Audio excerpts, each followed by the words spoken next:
أعوذ بالله من الشيطان الرجيم. بسم الله الرحمن الرحيم. مثل الذين اتخذوا من دون الله أولياء كمثل العنكبوت اتخذت بيتا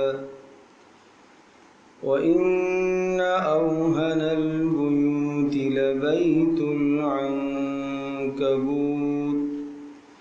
لَوْ كَانُوا يَعْلَمُونَ. إِنَّ اللَّهَ يَعْلَمُ مَا يَدْعُونَ مِن دُونِهِ مِن شَيْءٍ وَهُوَ الْعَزِيزُ الْحَكِيمُ.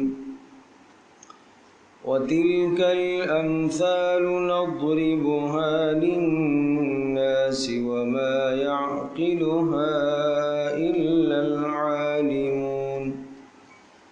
خَلَقَ اللَّهُ السَّمَاوَاتِ وَالْأَرْضَ بِالْحَقِّ إِنَّ فِي ذَلِكَ لَآيَةً لِلْمُؤْمِنِينَ.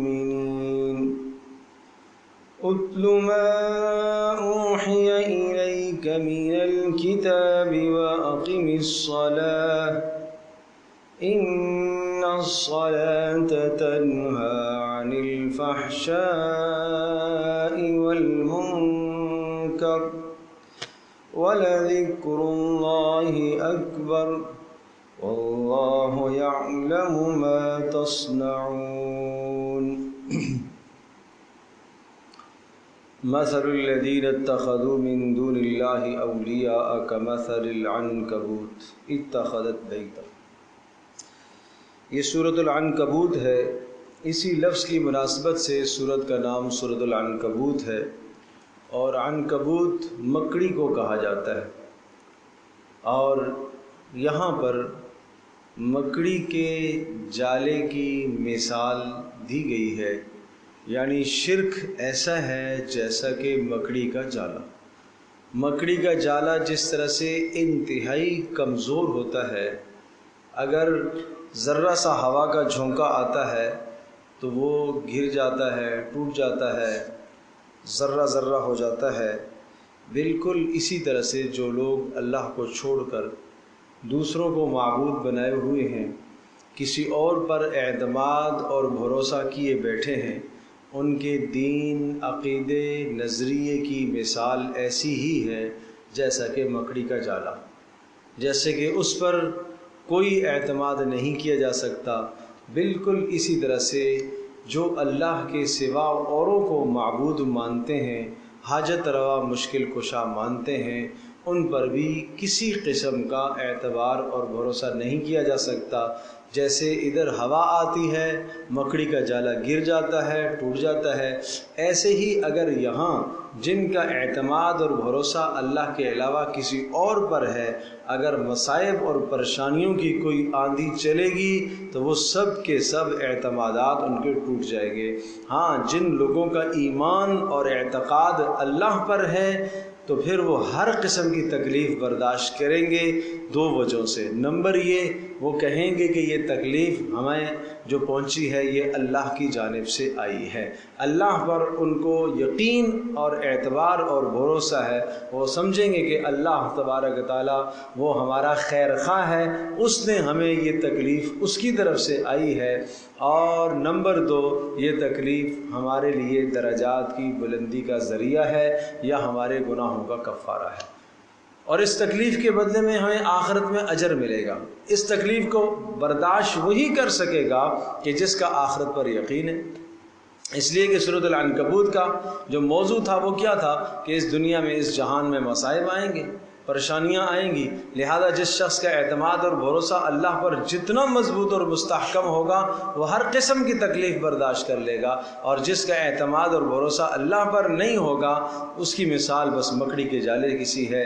جیسے ہوا آتی ہے وہ ٹوٹ جاتا ہے، ایسے ہی ان پر مصیبتوں کی ہوائیں جب چلیں گی تو ان کے سب اعتقادات خراب ہو جائیں گے. تو یہاں سے آگے سورہ عنکبوت کا دوسرا حصہ شروع ہو رہا ہے، اور اس دوسرے حصے میں پیارے پیغمبر صلی اللہ تعالیٰ علیہ وسلم پر ایمان لانے والوں کو کچھ تنبیہات بھی ہیں اور کچھ خوشخبریاں بھی اور کچھ احکام بھی دیے گئے۔ پہلے ایک مثال ہے، مثل الذین اتخذوا من دون اللہ، مثال ان لوگوں کی جنہوں نے اللہ کے علاوہ اوروں کو اپنا حاجت روا مانا ہے۔ میں ترجمہ کر رہا ہوں، اتخذوا من دون اللہ اولیاء، جو اللہ کے علاوہ اوروں کو اپنا حاجت روا مان رہے، مشکل کشا مان رہے ہیں۔ کمثل العنکبوت، مثالہم کمثل العنکبوت، ان کی مثال مکڑی کے جالے کی سی ہے، مکڑی کی طرح ہے۔ اتخذت بیتا، جو ایک جالا بناتی ہے، اپنا گھر بناتی ہے، اور جانتے ہیں آپ سب وَإِنَّ أَوْهَنَ الْبُيُوتِ لَبَيْتُ الْعَنْكَبُوتِ، کہ مکڑی کے جالوں میں، یعنی وَإِنَّ أَوْهَنَ الْبُيُوتِ، گھروں میں سے سب سے کمزور ترین، اوہن کمزور ترین گھر، لَبَيْتُ الْعَنْكَبُوتِ، وہ تو مکڑی کا گھر ہوتا ہے۔ لو کانوا یعلمون، کاش کہ وہ سمجھیں اس مثال کو تو شرک نہ کریں۔ مکڑی کا جالا نہ تو ان کو سردی سے بچاتا ہے اور نہ گرمی سے۔ مکڑی کا جالا مکڑی کو نہ سردی سے بچا سکتا ہے نہ گرمی سے بچا سکتا ہے۔ بالکل اسی طرح سے اللہ کے علاوہ جو اوروں پر اعتماد اور بھروسہ کیے بیٹھے ہیں، اوروں کو حاجت روا اور مشکل کشا مان رہے ہیں، تو ان کا یہ اعتقاد اور نظریہ، اور وہ اور ان کو دنیا کی کسی تکلیف سے نہیں بچا سکتے اور نہ آخرت کی تکلیف سے بچا سکیں گے۔ ان اللہ یعلم ما یدعون من دونہ من شیء، بے شک اللہ تبارک تعالیٰ جانتا ہے جو اللہ کے سوا جس کو یہ پکارتے ہیں، وہو العزیز الحکیم، اور فرمایا وہ غلبے والا ہے۔ وہ غلبے والا ہے معنی یہ ہے کہ وہ اپنے بندوں کی کو سزا دینے کا غلبہ رکھتا ہے لیکن سزا نہیں دیتا۔ الحکیم، اس کی حکمت کا تقاضا ہے، وہ مؤخر کرتا رہتا ہے۔ وَتِلْكَ الْأَمْثَالُ نَضْرِبُهَا لِلنَّاسِ، اور یہ مثالیں ہم اس طرح سے لوگوں کے لیے بیان کرتے ہیں۔ وَمَا يَعْقِلُهَا إِلَّا الْعَالِمُونَ، لیکن ان مثالوں کو سمجھیں گے کون لوگ؟ جو عقل مند ہیں۔ وَمَا يَعْقِلُهَا، ان کو نہیں سمجھتے، إِلَّا الْعَالِمُونَ، مگر علماء ہی جانتے ہیں۔ کیا معنی عالمون سے؟ جو توحید کو سمجھتے ہیں، جو توحید کو سمجھتے ہیں اور جو جانتے ہیں کہ اللہ کے علاوہ کسی اور پر بھروسہ کرنا بیکار ہے، وہ اس مثال کو سمجھ سکتے ہیں۔ خلق اللہ السماوات والارض بالحق، دیکھو نا، اللہ ہی نے آسمانوں کو زمینوں کو بنایا ہے بالحق، حق کو ظاہر کرنے کے لیے، اپنی ربوبیت کا اظہار اور اپنے معبود ہونے کا اظہار کرنے کے لیے اللہ نے بنایا۔ ان فی ذلک لآیۃ للمؤمنین، بے شک اس میں نشانی ہے البتہ ماننے والوں کے لیے۔ اتل ما اوحی الیک من الکتاب واقم الصلاۃ، بات وہی یاد رہے، پھر سے ہم اسی مضمون کی طرف جاتے ہیں کہ سورت کا موضوع اور مدعا کیا تھا؟ اس دنیا میں مصائب اور تکلیفیں آئیں گی۔ اچھا، جب مصیبتیں اور تکلیفیں آئیں تو حل کیا ہے؟ وہ حل سمجھایا۔ اتل ما اوحی الیک من الکتاب، جزع فضا آپ نہ کریں، شور شرابہ کرنے سے زیادہ بہتر ہے۔ اتل ما اوحی، آپ تلاوت کیجئے، ما اوحی الیک، جو آپ کی طرف وحی کیا جاتا ہے، من الکتاب، کتاب میں یعنی قرآن مجید کا کوئی حصہ، جو بھی حصہ آپ کی طرف وحی ہو رہا، اس کی آپ تلاوت کرتے رہیے۔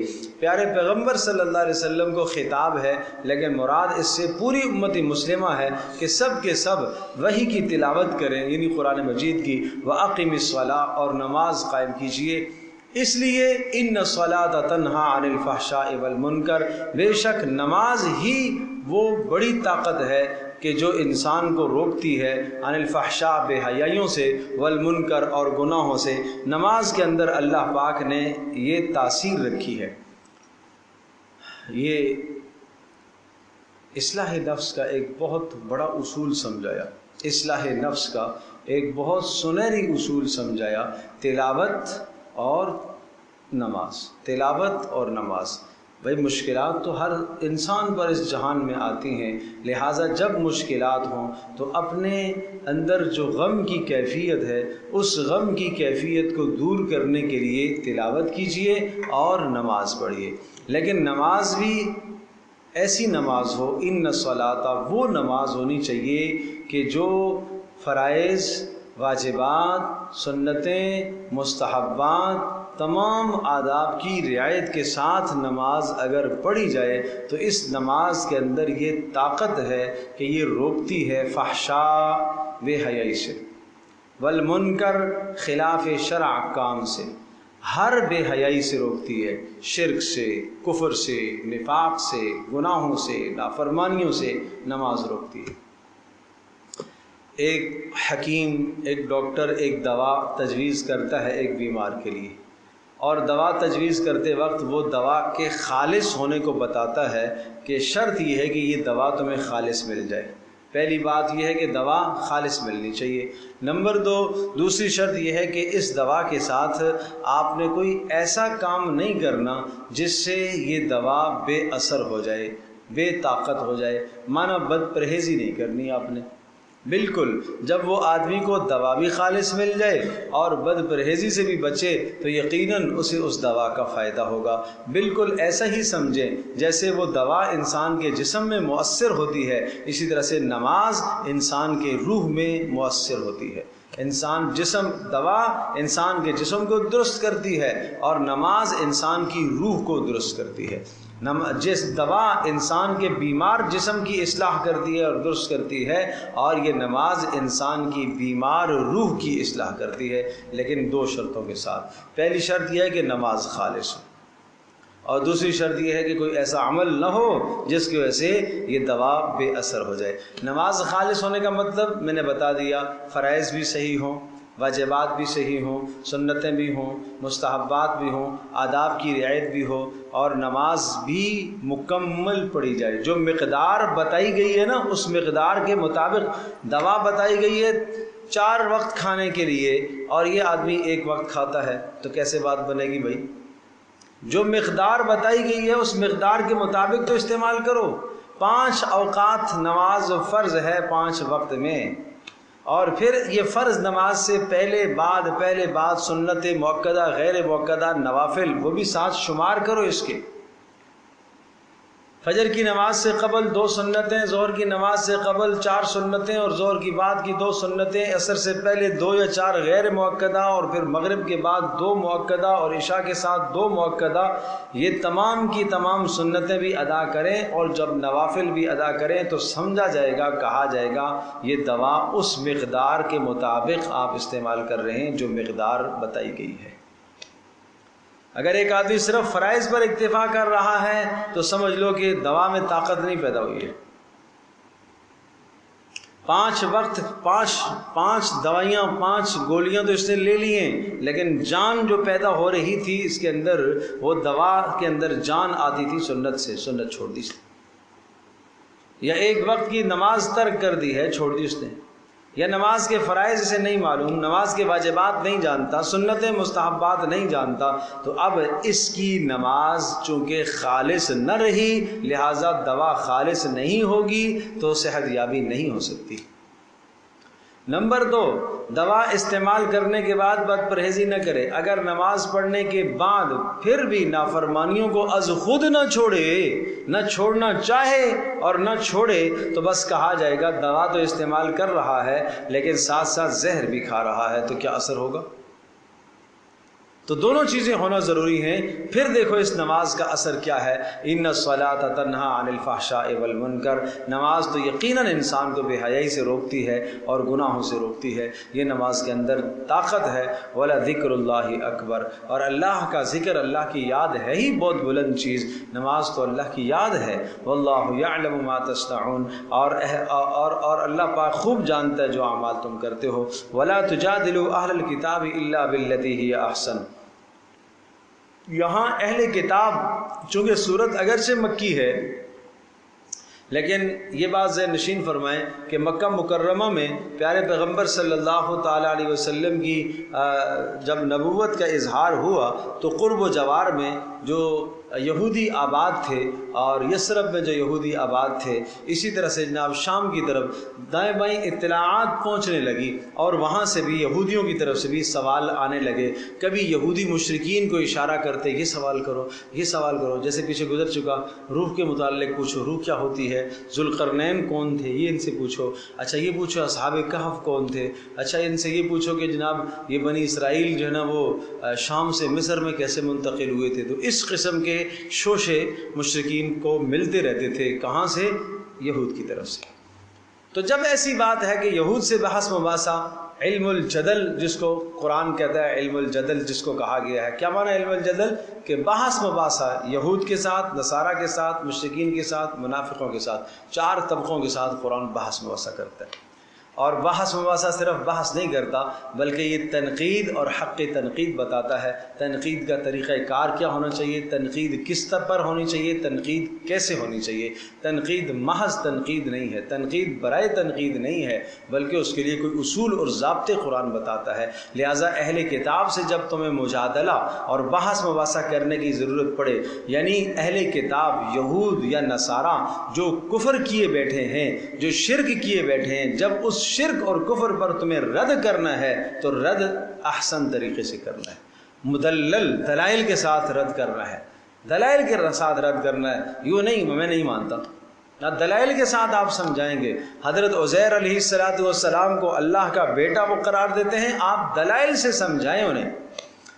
عیسیٰ علیہ السلام کو اللہ کا بیٹا قرار دیتے ہیں، قرآن دلائل دیتا ہے، دلائل دیتا ہے کہ اللہ تبارک تعالیٰ جب خالق اللہ ہے، لیس کمثلہ شیء، اس کے مثل کوئی نہیں ہے، تو اگر عیسیٰ علیہ السلام کا بیٹا قرار دیا، عیسیٰ علیہ السلام کو اللہ کا بیٹا معاذ اللہ ثم معاذ اللہ قرار دیا جائے تو کہا جائے گا کہ بیٹا تو ہمیشہ باپ کے مثل ہوتا ہے، تو پھر یہ اللہ کی مثل ہو گیا، اور بیٹا باپ کی جنس سے ہوتا ہے، جبکہ اللہ تبارک تعالیٰ ان سلسلوں سے پاک اور منزہ ہے۔ تو اس لیے دلائل سے سمجھایا گیا، وَلَا تُجَادِلُوا أَهْلَ الْكِتَابِ، اہل کتاب سے بحث مباحثہ نہ کیجیے گا، إِلَّا بِالَّتِي هِيَ أَحْسَنُ، إِلَّا بِالْخَصْلَةِ الَّتِي هِيَ أَحْسَنُ، مگر بہترین اور خوبصورت انداز سے، ہاں إِلَّا الَّذِينَ ظَلَمُوا مِنْهُمْ، البتہ جو ان میں سے ظالم لوگ ہیں اور جو شرک پر اڑے ہوئے ہیں اور محارب قتال کر رہے ہیں آپ کے خلاف، جنگ و جدل کر رہے ہیں آپ کے خلاف، ہتھیار اٹھا رہے ہیں، تو ٹھیک ہے آپ پھر ان کے خلاف اسی طرح سے آپ بھی کر سکتے ہیں۔ وَقُولُوا آمَنَّا بِالَّذِي أُنزِلَ إِلَيْنَا وَأُنزِلَ إِلَيْكُمْ، یہ بات سمجھنے کی ہے، بڑی غور سے سمجھنے کی بات ہے، صرف اہل کتاب پر نکیر نہیں ہے، تنقید نہیں ہے، آپ اہل کتاب سے کہیے، یعنی کہاں اہل کتاب سے مباحثہ کیجئے، کس طریقے سے؟ احسن اور بہترین طریقے سے، اور بہترین طریقہ کیا ہے؟ وقولو، آپ کہیے آمنا بالذی انزل الینا، دیکھو ہم اس قرآن پر ایمان رکھتے ہیں جو ہماری طرف اتارا گیا، وانزل الیکم، اور ہم ان کتابوں پر بھی ایمان رکھتے ہیں جو تمہاری طرف اتاری گئی، یعنی تورات و انجیل کو بھی ہم مانتے ہیں، تو پھر اختلاف کیوں کرتے ہو؟ دیکھو جب اس بات پہ ہم ایک ہیں، وَإِلَٰهُنَا وَإِلَٰهُكُمْ وَاحِدٌ، ہمارا بھی الہ ایک اللہ ہے اور تمہارا بھی ایک اللہ ہی ہے، تو پھر جھگڑا کیوں کرتے ہو؟ اس کو کہتے ہیں مجادلہ احسن، بہترین خوبصورت انداز سے بحث کرنا۔ وَنَحْنُ لَهُ مُسْلِمُونَ، اور دیکھو ہم اللہ ہی کے مطیع ہیں، ہم اللہ کے مطیع ہیں، آپ بھی اللہ کے مطیع بن جاؤ۔ وَكَذَلِكَ أَنزَلْنَا إِلَيْكَ الْكِتَابَ، جس طرح سے ان پر کتابیں اتری ہیں اسی طرح سے آپ پر بھی ہم نے کتاب اتاری۔ فَالَّذِينَ آتَيْنَاهُمُ الْكِتَابَ يُؤْمِنُونَ بِهِ، اور مزید بحث کا طریقہ سمجھایا نا، کس کے ساتھ؟ اہل کتاب کے ساتھ۔ اور اسی طرح سے آپ یہ بھی بتائیے، فَالَّذِينَ آتَيْنَاهُمُ الْكِتَابَ، جن لوگوں کو ہم نے کتاب دی ہے، یعنی تورات و انجیل دی ہے گزشتہ زمانوں میں، یؤمنون بِهِ، وہ ایمان رکھتے ہیں، ان میں سے بعض ایمان رکھتے ہیں بِهِ، اس کتاب پر، کس کر؟ قرآن پر۔ عبداللہ بن سلام ہیں، عدی بن حاتم ہیں، کتنے یہود کے احبار اور نصارہ کے رہبان، بڑے بڑے علماء تھے جو قرآن پر ایمان لائے، محمد رسول اللہ صلی اللہ علیہ وسلم کی تصدیق کی، تو کہا دیکھو نا وہ بھی تو ایمان رکھتے ہیں، جب وہ ایمان رکھتے ہیں تو تم سب کو ایمان لے آنا چاہیے۔ وَمِنْ هَٰؤُلَاءِ مَن يُؤْمِنُ بِهِ، اور یہ مکہ والے بھی تو بعض ایسے ہیں جنہوں نے ایمان لایا، ابو بکر نے ایمان لایا، عمر بن خطاب ایمان لائے، عثمان غنی رضی اللہ عنہ عنہم اجمعین ایمان لائے، علی المرتضیٰ اور بے شمار اصحاب مکہ والوں میں سے ایمان لائے، اہل کتاب میں سے بھی ایمان لائے اور مکہ والوں میں سے بھی ایمان لائے۔ اہل کتاب جن کے پاس گزشتہ دین تھا وہ بھی ایمان لائے، اور اہل مکہ جو امی تھے وہ بھی ایمان لائے، تو پھر سب کو لانا چاہیے۔ وما یجحد بآیاتنا الا الکافرون۔ جب پتہ چل گئی یہ بات کہ ہاں یہ حق ہے محمد کا لایا ہوا کلام، تو اب اس سے انکار کون کرتا ہے؟ وہ کافر ہی کرتا ہے۔ الا الکافرون وما یجحد بآیاتنا، نہیں انکار کرتے ہماری آیتوں پر مگر وہی کہ جو کہ کافر ہیں۔ وما کنت تتلو من قبلہ من کتاب، میں عرض کر رہا تھا اہل کتاب سے بحث مباحثہ ہوتا ہے دلائل کے ساتھ۔ ایک دلیل سمجھو نا، پیارے پیغمبر صلی اللہ تعالیٰ علیہ وسلم کی رسالت کی ایک خوبصورت دلیل۔ آپ جانتے ہو محمد رسول اللہ صلی اللہ علیہ وسلم اس مکہ کے ماحول میں پیدا ہوئے، آپ مکہ سے باہر نکلے نہیں، اور مکہ کے اندر آپ نے کسی کے پاس رہ کر کوئی سیکھا نہیں۔ مکہ میں کوئی کالج نہیں، کوئی یونیورسٹی نہیں، کوئی تعلیمی ادارہ نہیں، کوئی ثقافتی شہر نہیں ہے، کوئی ثقافتی شہر نہیں ہے، کوئی نامی گرامی شہر نہیں ہے کہ دنیا کی یہاں کوئی بڑی تہذیب ہو، لوگ آتے ہوں یہاں پر۔ ایک مکہ تو سنگلاخ پہاڑیوں کا نام ہے، اس مکے کے اندر رہنے والا ایک شخص جو نہ مکے سے باہر نکلا نہ باہر سے اس کے پاس کوئی آدمی آیا، اچانک 40 سال کی عمر جب ہوئی تو اس کی زبان سے ایسا خوبصورت کلام نکلنا شروع ہوا۔ یہ اس بات کی کھلی دلیل نہیں ہے کہ یہ اللہ کا رسول ہے۔ اگر یہ ہو کہ یہ باہر گیا ہو تو سمجھ میں چلو ٹھیک ہے، تمہارے خیال کے مطابق کسی نے اس کو لکھ کے دیا ہو، یا یہاں اس کے پاس کوئی آتا ہو اور اس کو آگے لکھواتا ہو۔ ایک منٹ کے لیے اگر ہم یہ بات بھی مان لیتے ہیں کہ باہر سے کسی نے اس کو لکھ کے دے دیا، یا یہاں اس کے پاس بیٹھ کر کسی نے لکھا اور یہ لوگوں کو پڑھ کے سناتا ہے اور کہتا ہے اللہ کا کلام ہے، معاذ اللہ ثم معاذ اللہ، اگر یہی بات ہے تو پھر تم لاؤ نا اس کی مثال۔ اگر تم کہتے ہو انسانوں کا کلام ہے تو وہ بھی انسان ہے، تم بھی انسان ہو، لاؤ پھر اس کی مثال۔ اگر تم کہتے ہو نہیں کسی انسان نے مکہ میں اس کو سکھایا ہے، باہر سے نہیں آیا، مکہ میں ہی کسی نے اس کو سکھایا ہے، تو ٹھیک ہے تم لاؤ، تمہیں مہلت ہے۔ تو ہر طرف سے قرآن ایسے ان کو گھیر کے لاتا ہے، عاجز کرتا ہے۔ پہلی بات تو یہ بتاؤ کہ محمد رسول اللہ صلی اللہ تعالی وسلم جس ماحول میں پلے بڑے، یہ ماحول علمی ماحول نہیں ہے، ثقافتی ماحول نہیں ہے، کوئی ایسی اعلیٰ تہذیب یہاں پر میں نے عرض کیا کہ نہیں ہے کہ یہاں سے یہاں کا باشندہ اور یہاں کا رہنے والا کسی بہت بڑے کمال کو پہنچے وہاں کی ثقافت اور تہذیب کی وجہ سے۔ بات سمجھے نہیں سمجھے؟ نمبر 2، یہ خود باہر کہیں گے نہیں۔ نمبر 3، باہر سے ان کے پاس کوئی آ نہیں رہا، ایسا مجمع ان کے پاس لگتا نہیں، اس لیے کہ مکہ کی سیادت اور قیادت تو باقیوں کے پاس تھی، دوسروں کے پاس تھی، متولی تو بیت اللہ کے اور لوگ تھے۔ پیارے پیغمبر صلی اللہ علیہ وسلم تو الگ تھلگ رہتے تھے، تو پھر اچانک 40 سال کی عمر کو پہنچتے ہی اس کی زبان پر یہ کلام کیسے جاری ہو گیا؟ تو یہ گویا کہ قرآن سوال کر رہا ہے، مشرکین سے سوال ہے، یہود سے سوال ہے، کیسا اس کی زبان پر یہ کلام جاری ہو گیا؟ اور اگر تم کہتے ہو کہ کسی نے اس کو لکھ کر دیا ہے، کسی نے اس کو سکھایا ہے، یعلمہ بشر، جیسے پیچھے سورہ فرقان کے اندر بھی تفصیل سے آ چکی یہ بات، اگر لکھایا ہے تو پھر ٹھیک ہے، تم بھی لاؤ مثال۔ یہ بھی لکھ کے لاتا ہے تو تم بھی ایسا بھی لکھ کے لاؤ، اور تم کیا ہو؟ شعراء ہو، تم اپنی زبان پر عبور رکھتے ہو، کمال رکھتے ہو، لاؤ اس کی مثال۔ وما كنت تتلو من قبلہ، کتنی خوبصورت آیت، وما كنت تتلو، اور آپ نہیں تلاوت کرتے تھے، من قبلہ، اس قرآن کے نازل ہونے سے پہلے، من کتاب، کسی کتاب کو، یعنی یہود کی طرح آپ پہلے سے اہل کتاب بولو نہیں تھے نا، آپ پہلے سے اہل کتاب تو نہیں تھے، پہلے سے کوئی کتاب تو آپ کے پاس تھی نہیں، دین ابراہیمی کی کوئی کتاب آپ کے پاس تھی نہیں، دین موسوی یا عیسوی کی کوئی کتاب آپ کے پاس تھی نہیں، ولا تخطہ بیمینک، اور نہ آپ خط لکھتے تھے، نہ آپ ہاتھ سے لکھنا جانتے تھے، کہ اذن اگر ایسا ہوتا لرتاب المبطلون، تو باطل لوگوں کو شک پڑ جاتا کہ شاید یہ لکھ کر لایا ہے، شاید یہ بنا کر لایا ہے۔ تو جب یہ باتیں نہیں ہیں، بل ہوا آیات بینات، بلکہ یہ آیتیں ہیں، واضح کھلی نشانیاں ہیں، فی صدور الذین اوتوا العلم، اور ان لوگوں کے دلوں کے اندر جن کو علم دیا گیا ہے وہ سب اس کا اقرار کر چکے ہیں، اور یہ کتاب گویا کہ سینوں میں محفوظ ہے۔ وما یجحد بآیاتنا الا الظالمون، يَفْتَرُونَ، اور اس کا انکار تو ظالم لوگ ہی کرتے ہیں۔ وَقَالُوا لَوْلَا نُزِّلَ عَلَيْهِ آيَةٌ مِّن رَّبِّهِ۔ ٹھیک ہے جی، اگر ایک منٹ کے لیے اب مشرکین کی طرف سے پھر سوال آیا، ٹھیک ہے اگر ہم مان لیتے ہیں کہ آپ اللہ کے رسول ہیں، آپ پر جو کتاب اتری ہے یہ اللہ کی کتاب ہے، آپ کہہ رہے ہیں تو ہم مان لیتے ہیں۔ سوال یہ ہے کہ اگر آپ رسول ہیں تو رسول تو معجزہ دکھایا کرتا ہے، آپ ہمیں معجزہ دکھائیے۔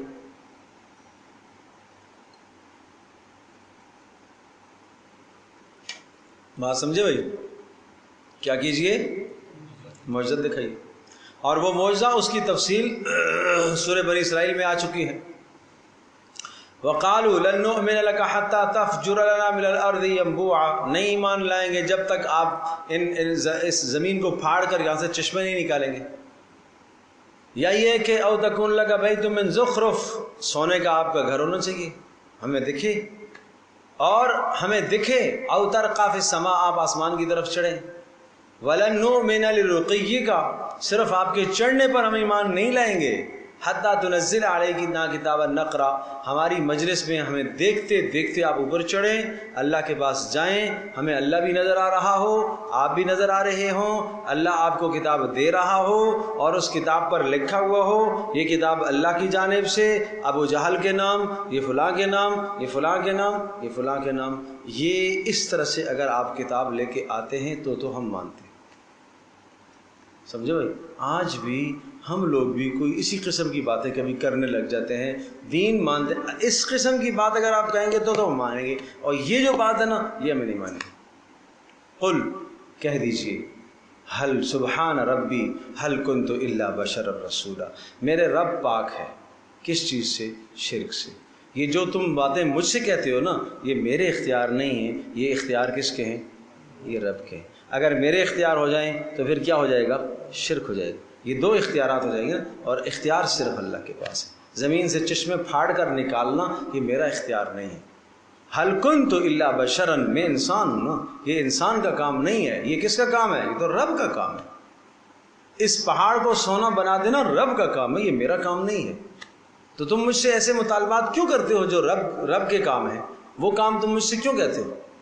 اچھا پھر یہ معجزہ آپ اللہ سے کہیں نا کہ اللہ دکھا دے، نہیں سمجھے بات؟ پھر اللہ سے آپ کہیں اللہ اس پہاڑ کو سونا بنا دے، تو سنیے گا جواب۔ وقالوا، اور کہتے ہیں لولا انزل علیہ آیۃ من ربہ، کہ کیوں نہیں اس پر نشانی نازل ہوتی اس کے پروردگار کی طرف سے کوئی آیت؟ آیت سے مراد معجزہ ہے۔ قل، کہہ دیجئے، انما الآیات عند اللہ، معجزات سارے کے سارے کس کے پاس ہوتے ہیں؟ اللہ کے پاس ہوتے ہیں۔ میں انما انا نذیر مبین، میں کیا ہوں؟ ڈرانے والا۔ میرا اختیار بتانا ہے، میرا اختیار ڈرانا ہے، معجزات لے کر آنا میرا اختیار نہیں ہے۔ اللہ میرے جسم پر ظاہر کرے گا معجزہ تو میں دکھا دوں گا، نہیں ظاہر کرے گا میں نہیں دکھا سکتا۔ موسیٰ علیہ السلام کی لاٹھی عصا بنتی، عصا جو ہے نا سانپ بنے گا جب اللہ کہے گا، تو ورنہ سارا دن موسیٰ علیہ السلام پھینکتے رہے نا، نہیں بنے گی جب تک اللہ نہیں کہے گا اسے۔ تو مطلب یہ ہوا کہ معجزہ صادر کرنے میں براہ راست اللہ کی طاقت بیچ میں ہوتی ہے۔ نبی کا جسم تو جائے صدور ہوتا ہے، وہاں تو معجزہ نظر آتا ہے صرف۔ بات سمجھے نہیں سمجھے؟ تو اس لیے آپ کہہ دیجئے کہ میرا کام کیا ہے؟ ڈرانا ہے، میرا کام ایسی باتیں ہیں معجزے لانا ارے بولو نہیں ہے۔ اچھا چلو، پھر بھی اگر آپ معجزہ مانگتے ہو تو ایک بڑا عجیب غریب معجزہ آپ کو نہیں ملا، کیوں نہیں مانا؟ کون سا معجزہ؟ قرآن مجید۔ یہ خود معجزہ ہے نا، یہ خود معجزہ ہے کہ تم ایک مجلس میں 100 200 300 400 ہزار اشعار ایک مجلس میں بیٹھے بیٹھے بول دیتے ہو، اور تمہیں ناز ہونے لگتا ہے اس اپنی زبان پر، اس کی فصاحت پر، اس کی بلاغت پر، اس کی چاشنی پر، اس کے لطف پر، اس کے تصنع پر، تمہیں ایک غرور ہونے لگتا ہے کہ میں جیسا کلام کہہ رہا ہوں ایسا کوئی نہیں کہہ سکتا۔ تو پھر لاؤ نا، محمد نے بھی کلام کہا ہے، اس کی مثال لاؤ۔ تو اس کی مثال سے عاجز آ جانا اس بات کی نشانی ہے کہ قرآن معجزہ ہے۔ معجزہ کا معنی کیا ہوتا ہے؟ عاجز کرنے والا۔ تو اس نے تمہیں عاجز کیا ہے نا، یہ معجزہ ہے، اس کو کیوں نہیں مان رہے ہو؟ اور ہر زمانے میں اللہ معجزہ ایسا دکھاتا ہے جیسا ماحول ہوتا ہے اس کے مطابق معجزہ آتا ہے۔ موسیٰ علیہ السلام کے زمانے میں جادوگروں کا عروج تھا، اس لیے موسیٰ علیہ السلام کی اسی مناسبت سے معجزے دیے گئے۔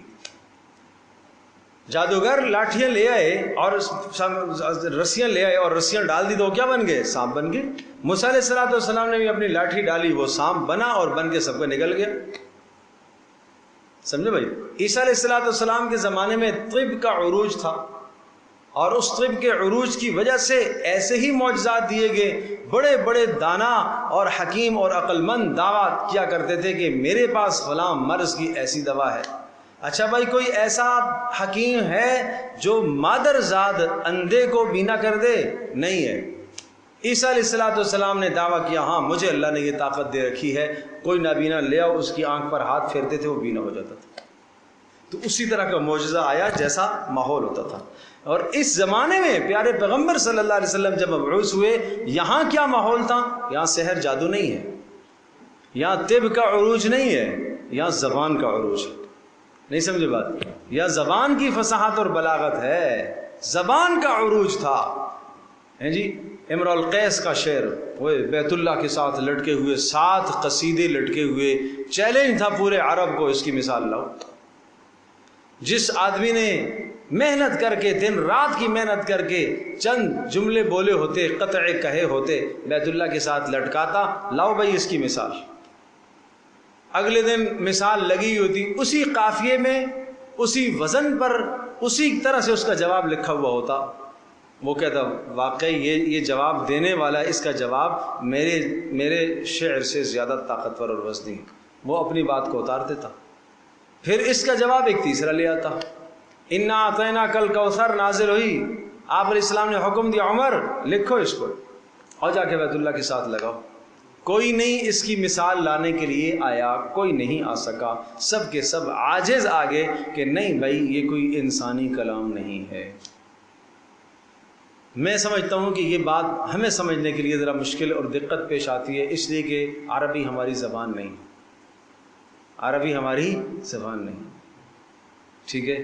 آپ مثال کے طور پر آپ یہ سمجھیں، ایک اردو ایک شخص کی زبان نہ ہو، اس کو صحیح اردو پڑھنی بھی نہیں آتی، اس کو صحیح بولنی بھی نہیں آتی، وہ کسی دوسری تہذیب کا ہو، کسی دوسری زبان کا آدمی ہو، اچانک اس کی زبان سے کوئی فصیح اور بلیغ کلمہ ایک دم دیکھا کتنا خوبصورت بول رہا، ایسا بول رہا کہ بڑے بڑے اردو جاننے والے بھی اس کے سامنے عاجز ہیں، شاندار بولتے، تو کوئی مسئلہ اس کے ساتھ تو ہوا ہے نا۔ اسی طرح سے پیارے پیغمبر صلی اللہ تعالی وسلم، جس شخص نے زندگی میں کوئی شعر نہیں کہا، زندگی میں شعر نہیں کہا، جبکہ وہاں ہر شخص کی گٹی میں شعر تھا، سمجھے بھائی؟ زندگی میں اس شخص نے شعر نہیں کہا، اچانک یہ کتاب اس کی زبان سے جاری ہو گئی، تو کیا یہ کوئی کم معجزہ ہے تمہارے لیے؟ اب سنو، اولم یکفہم، کیا کافی نہیں ہے؟ انا انزلنا علیک الکتاب، کیا یہ معجزہ کافی نہیں ہے کہ ہم نے کتاب اتاری، یتلا علیہم، جو ان کے سامنے تلاوت کی جا رہی ہے، ان فی ذلک لرحمتا، اور اس کتاب میں رحمت بھی ہے اور نصیحت بھی ہے ایمان والوں کے لیے، تو یہ تو بہت بڑا معجزہ ہے۔ اچھا ٹھیک ہے، تم نہ مانو تو نہ مانو، قل، آپ فرما دیجئے، کفا باللہ بینی و بینکم شہیدا، اللہ گواہ کافی ہے میرے اور تمہارے درمیان میں، یعلم ما فی السماوات والارض، وہ جانتا ہے آسمان اور زمین کی ہر چیز کو، والذین آمنوا بالباطل، وہ لوگ جو باطل پر ایمان رکھتے ہیں، وکفروا باللہ، اور اللہ کا انکار کرتے ہیں، اولئک هم الخاسرون، یہ خسارے والے ہیں، ویستعجلونک بالعذاب، سمجھایا گیا انسان جب عاجز آ جاتا ہے نا، سامنے والے کا مقابلہ کرنے سے عاجز آ جاتا ہے، کوئی مقابلے کی صورت نہیں بنتی، تو پھر ایک دوسری صورت اختیار کرتا ہے، وہی صورت مشرکین نے بھی اختیار کی۔ ہم آپ کو نہیں مانتے، معاذ اللہ ثم معاذ اللہ، رسول اللہ صلی اللہ علیہ وسلم کی رسالت کا، نبوت کا انکار کیا، ہم نہیں مانتے، اور آپ کہہ رہے ہو کہ نہ ماننے کے نتیجے میں عذاب آئے گا، تو پھر لاؤ عذاب، بات سمجھے؟ رسول ہو تو لاؤ عذاب۔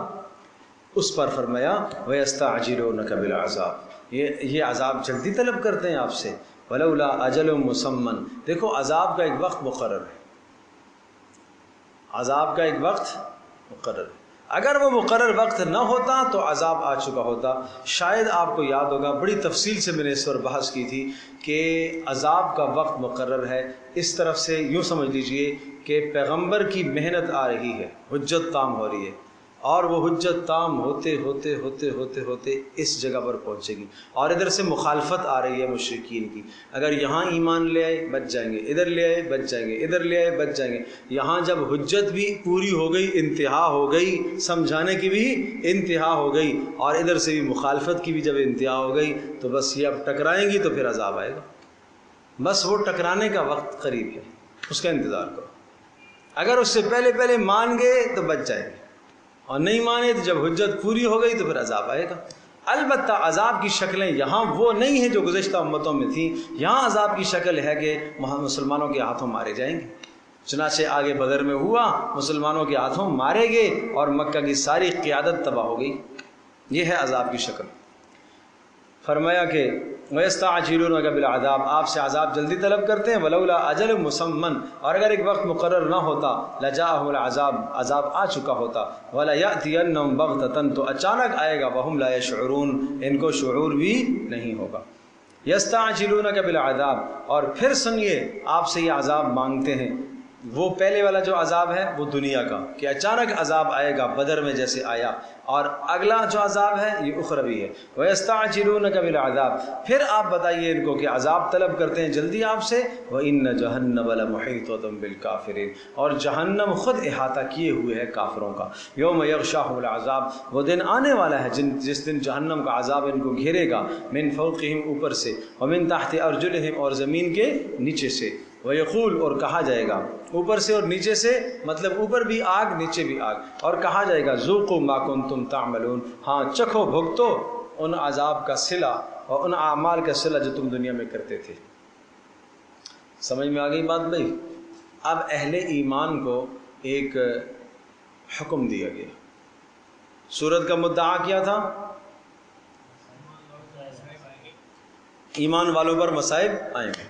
سورت مکی ہے، ایمان والوں پر مصائب آئیں گے، عنکبوت سورت ہے۔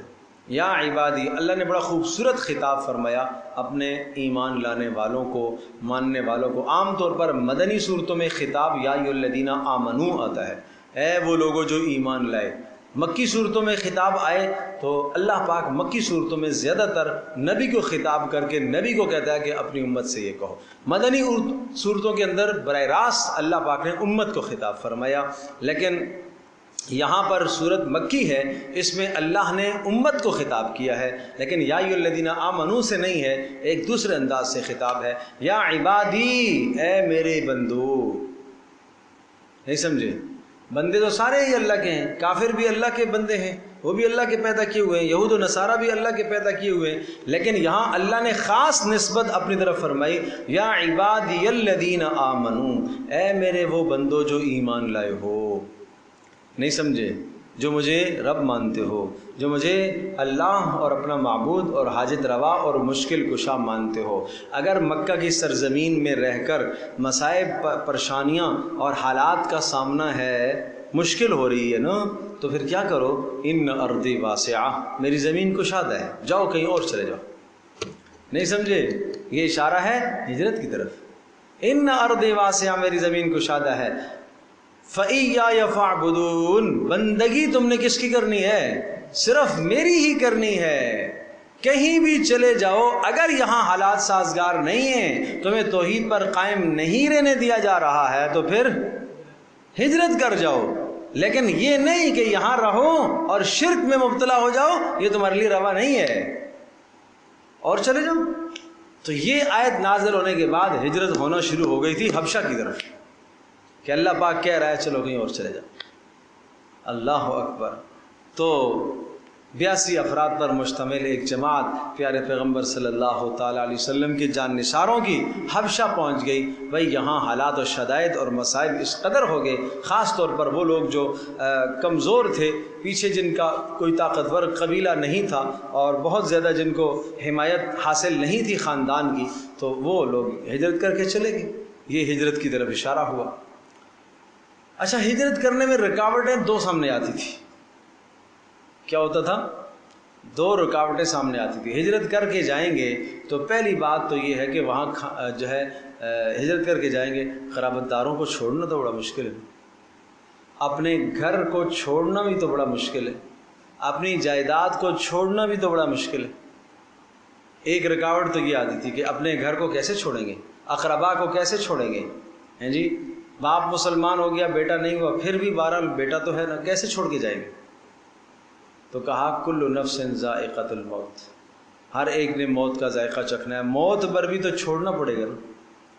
نہیں سمجھے, یہ گھر بار اعزا اقربا موت پر بھی کیا کرنے پڑیں گے, چھوڑنے پڑیں گے. تو اگر آج تم نے اللہ کی رضا کے لیے چھوڑ دیا تو اللہ کے یہاں اجر پاؤ گے. آج اگر اللہ کی رضا کے لیے نہیں چھوڑتے ہو, کل تمہاری موت آئے گی تو نہ چاہتے ہوئے بھی تمہیں چھوڑنا پڑے گا. تو اس کا جواب تو یہ دے دیے گا کہ ہر نفس کو موت کا ذائقہ چکھنا ہے, لہٰذا موت کو سامنے رکھ کے ہجرت کرو. دوسری رکاوٹ یہ آتی تھی ہجرت تو کریں لیکن اگر وہاں جائیں گے تو کھائیں گے کیا. نہیں سمجھے, وہاں جائیں گے تو کھائیں گے کیا. تو اس پر فرمایا وَكَأَيٍّ مِّن دَابَّةٍ لَا تَحْمِلُ رِزْقَهَا, کتنے جانور ہیں جو رزق ساتھ لیے پھرتے. نہیں سمجھے, اللہ پاک ان جانوروں کو کھلاتا ہے نہیں کھلاتا, کھلاتا ہے. تو تمہیں بھی اللہ کھلائے گا, تمہیں بھی اللہ پاک کھلائے گا. نہیں سمجھے بات. اور پھر کھلانے کے آگے دلائل سمجھائے. اب سنو آیت کو, کل نفس ذائقۃ یا عبادی الذین آمنوا, اے میرے بندو, ان ارضی واسعہ, بے شک میری زمین کیا ہے, بڑی کشادہ ہے. فإیایا فاعبدون, لہذا کیا کرو, میری ہی بندگی کرو. کل نفس, اگر موت سے ڈرتے ہو, وطن چھوڑنا پڑے گا, تو پھر کیا ہے, اعزا اقربا اور اسی طرح سے گھر بار چھوڑنا ہے, اس سے جدائی ہے. تو کل نفس ذائقۃ الموت, ہر ایک نے موت کا ذائقہ چکھنا ہے. ثم الینا ترجعون, پھر تم ہماری طرف لوٹائے جاؤ گے, شرکاء کی طرف نہیں, جو اللہ کے ساتھ تم نے شریک ٹھہرائے نا ان کی طرف نہیں. والذین آمنوا وعملوا الصالحات, اور وہ لوگ جو ایمان لائے اور اچھے اعمال کیے, اور اچھے اعمال میں ہجرت بھی شامل ہے.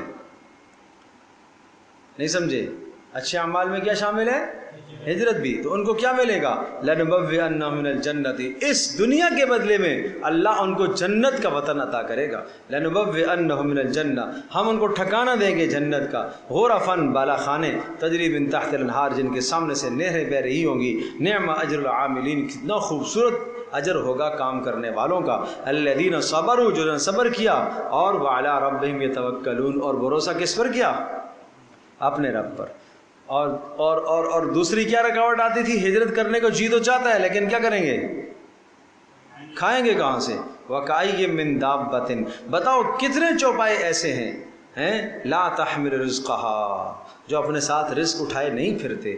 اللہ یرزقها, اللہ انہیں بھی کھلاتا ہے. وَإِيَّاكُمْ, اور تمہیں بھی کھلاتا ہے. وَهُوَ السَّمِيعُ الْعَلِيمُ, وہ سننے والا ہے, سننے والا ہے. تو جب رزق کی ضرورت پڑے تو اس کو کیا کرو, پکارو. العلیم, اور دکھوں اور دردوں کو جاننے والا بھی ہے. ٹھیک ہے جی. اب پھر دلائل اس پر آئے, کیسے کھلاتا ہے. وَلَئِن سَأَلْتَهُم مَّنْ خَلَقَ السَّمَاوَاتِ, اگر ان سے پوچھا جائے, اگر آپ ان سے سوال کریں آسمانوں کو کس نے بنایا, اور الارض, زمین کو کس نے بنایا, وَسَخَّرَ الشَّمْسَ وَالْقَمَرَ, اور چاند اور سورج کو کام میں کس نے لگایا, لَيَقُولُنَّ, یہ کہیں گے اللہ. نہیں سمجھے, اللہ نے کیا. آسمان زمین کس نے بنائے, اور آسمان سے بارشیں بھی اللہ نے برسائی, زمین سے غلے بھی اسی نے اگائے, اور سورج چاند ستاروں کو اسی نے بنایا. تو پھر تم سمجھو نا, جب اس کام میں اللہ اکیلا ہے, آسمان زمین کے بنانے میں اور سورج چاند کو کام میں لگانے میں وہ اکیلا ہے, تو عبادت میں بھی وہ کیا ہے, اکیلا ہے. بندگی بھی اسی ہی کی کرو. فَأَنَّىٰ يُؤْفَكُونَ, پھر تم کہاں بھٹکتے پھرتے ہو, کیوں شرک کی طرف جاتے ہو. اللہ یبسط الرزق لمن یشاء ویقدر, اللہ جسے چاہتا ہے رزق, اللہ جسے چاہتا ہے رزق پھیلا دیتا ہے جس کے لیے, اور جس کے لیے چاہتا ہے وہ تنگ کر دیتا ہے. یہ سوال آیا, اچھا اگر رزق اللہ کے پاس ہے تو پھر روزیاں تنگ کیوں کرتا ہے, فلاں بھوکا مر رہا ہے, فلاں کو نہیں مل رہا, فلاں کو زیادہ ہے. تو کہا یہ آزمائش ہے. ان اللہ بکل شیء علیم, اللہ ہر شے کو خوب جاننے والا ہے. کیا وقت ہو گیا, اچھا بھی ٹائم ہے. وَلَئِن سَأَلْتَهُم مَّن نَّزَّلَ مِنَ السَّمَاءِ، اور اگر آپ ان سے پوچھیں کہ من نزل من السماء، آسمان سے کس نے برسایا ماءً پانی کو، فَأَحْيَا بِهِ الْأَرْضَ، اور اس کے ذریعے سے بنجر زمین کو کس نے زندہ کیا، لَيَقُولُنَّ، کہیں گے اللہ، کس نے کیا، اللہ نے۔ قل، پھر فرمائیے الحمدللہ۔ کیا مطلب؟ ہاں، دلائل کے تام ہونے پر اللہ کی تعریفیں ہیں، تسلیم کرنے پر بھائی شکر ہے، اتنا تو مانا ہے نا تم لوگوں نے، ہاں الحمدللہ، بل اکثرہم لا یعقلون، لیکن کچھ اکثریت ایسے ہیں جو کہ عقل ہی نہیں رکھتے۔ اچھا بھائی، تمہیں ہجرت کرنے کو جی نہیں چاہتا ہیں، دل پریشان ہوتا ہے اس دنیا کے مال و متاع کی خاطر، تو سن لو، وما هذه الحیات الدنیا الا لہو ولعب، یہ دنیا یہ لہو ہے، کھیل تماشا ہے بس، وان الدار الاخرۃ لہی الحیوان، اور حقیقی زندگی تو کیا ہے، آخرت کی زندگی ہے۔ لو کانوا یعلمون، کاش کہ یہ سمجھے۔ فاذا رکبوا فی الفلک دعوا اللہ مخلصین لہ الدین، یہ حال تو ان مشرکین کا بھی ہے، سب کے سب کا، یہ کہتے ہیں ہمیں بیٹیاں یہ دیتا ہے، بیٹے وہ دیتا ہے، رزق وہ دیتا ہے، کبھی کس کی طرف بھاگتے ہیں، کبھی کس کی طرف بھاگتے ہیں، لیکن بڑی مصیبت جب آ جائے، سمندر میں پھنس جائے اور کشتی ان کی جناب بھنور کی شکار آ جائے اور چاروں طرف سے جناب موت ہی موت نظر آنے لگ جائے، تو پھر کس کو پکارتے ہیں؟ اب وہ شرکا کہیں گے، اب تو کہتے ہیں نہیں، اس وقت تو مصیبت سے اللہ ہی نجات دلائے گا، اور جب اللہ ان کے نجات دیتا ہے تو پھر ظالم دوبارہ سے کیا کرنے لگتے ہیں؟ شرک کرنے لگتے ہیں۔ فَإِذَا رَكِبُوا فِي الْفُلْكِ دَعَوُا اللَّهَ مُخْلِصِينَ لَهُ الدِّينَ، اور جب یہ سوار ہوتے ہیں کشتی میں، دعوا اللہ مخلصین، یہ پکارتے ہیں اللہ کو خالص کر کے، فَلَمَّا نَجَّاهُمْ إِلَى الْبَرِّ، جب اللہ ان کو نجات دیتا ہے خشکی کی طرف، اِذَا هُمْ يُشْرِكُونَ، تو پھر کیا کرتے ہیں؟ شرک کرنے لگتے ہیں۔ سمجھے بھائی؟ پھر شرک کرنے لگتے ہیں۔ اور آج کا شرک میں نے عرض کیا، آج کی کشتی ضروری نہیں ہے سمندر ہے، مصیبت کوئی بھی مصیبت آ سکتی ہے۔ بات سمجھ میں آئی بھائی؟ وہاں تو سامنے سفر ہوتے تھے اور سمندری سفر تھے، تو مطلب یہ کہ کوئی بھی مصیبت آ جائے تو خالص اللہ کو پکارتے ہیں، اور جب مصیبت نکل جاتی ہے، ہٹ جاتی ہے، تو پھر اللہ کے ساتھ شریک ٹھہراتے ہیں، کہتے ہیں یہ فلاں نے کیا تو اس لیے میں اس مصیبت سے، وہ نہ ہوتا نا تو آج تو میں مر جاتا۔ اور ظالموں، یہ شرک نہیں ہے تو اور کیا ہے؟ آج پیسہ کام آ گیا، آج علم کام آ گیا، آج صلاحیت کام آ گئی، آج فلاں کام آ گیا، یہی شرک نہیں ہے تو اور کیا ہے؟ فلاں جو کام آیا، ارے ظالم وہ کام آیا، اس کو کام میں لگایا کس نے ہے؟ وہ تو اللہ نے لگایا نا، طاقت تو پیچھے اللہ کی ہے، اللہ نے اس کو تو ذریعہ بنایا۔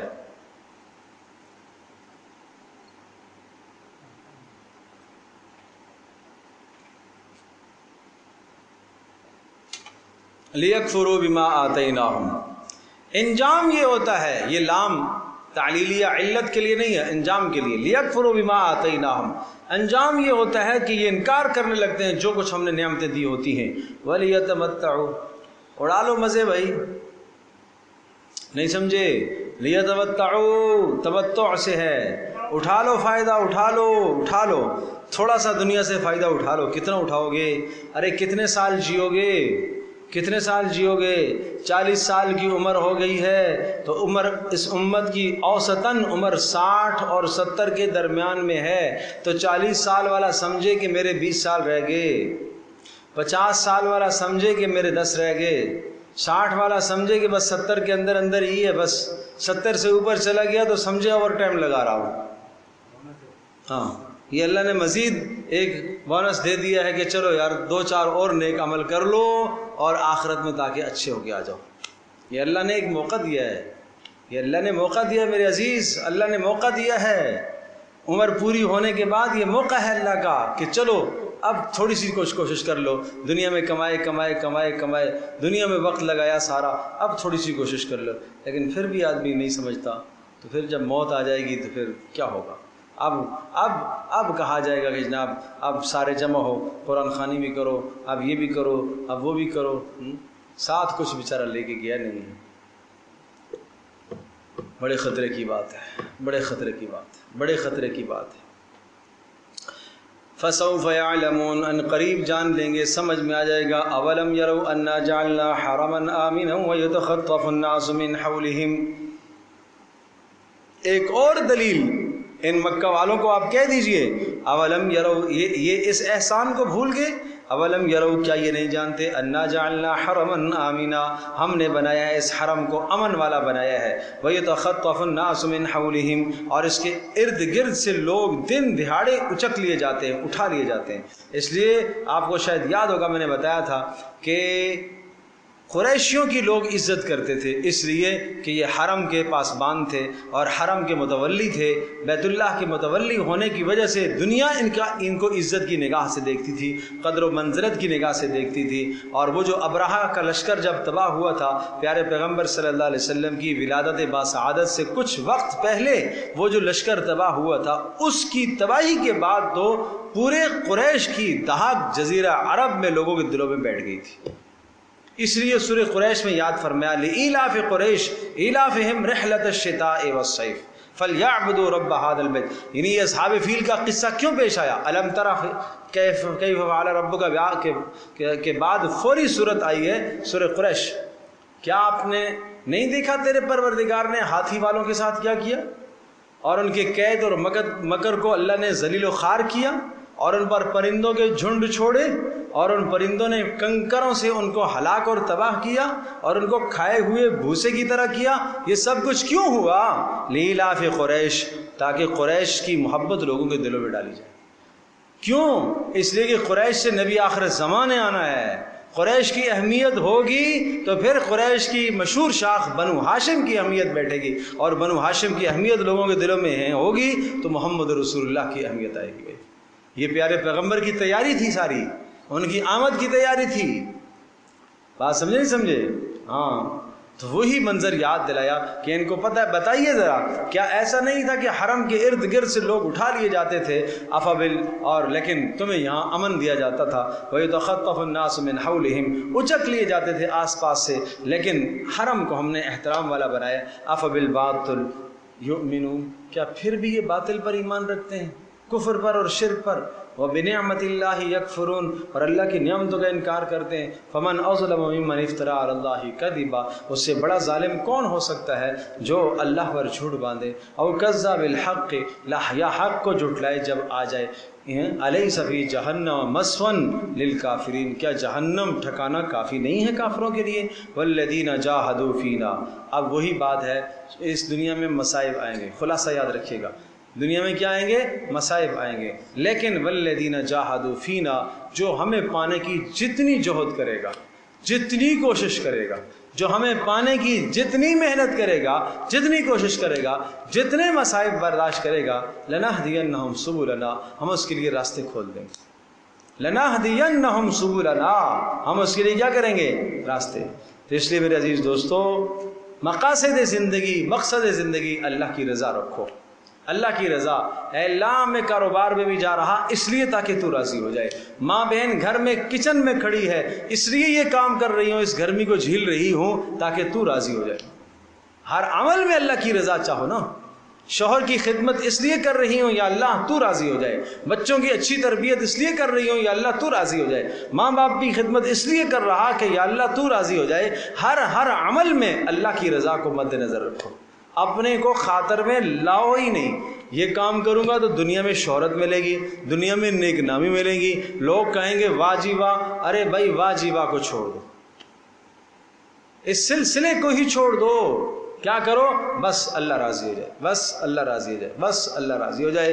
اس لیے فرمایا والذین جاہدوا فینا, جو ہمیں پانے کے لیے جتنی محنت کرے گا, کیا کریں گے ہم؟ لنہدینہم سبلنا, اس کے لیے راستے کھولیں گے. وَإِنَّ اللَّهَ لَمَعَ الْمُحْسِنِينَ, اور اللہ پاک بے شک ساتھ ہے ان لوگوں کے جو کیا ہیں؟ محسن ہیں, مخلص, نیکوکار ہیں.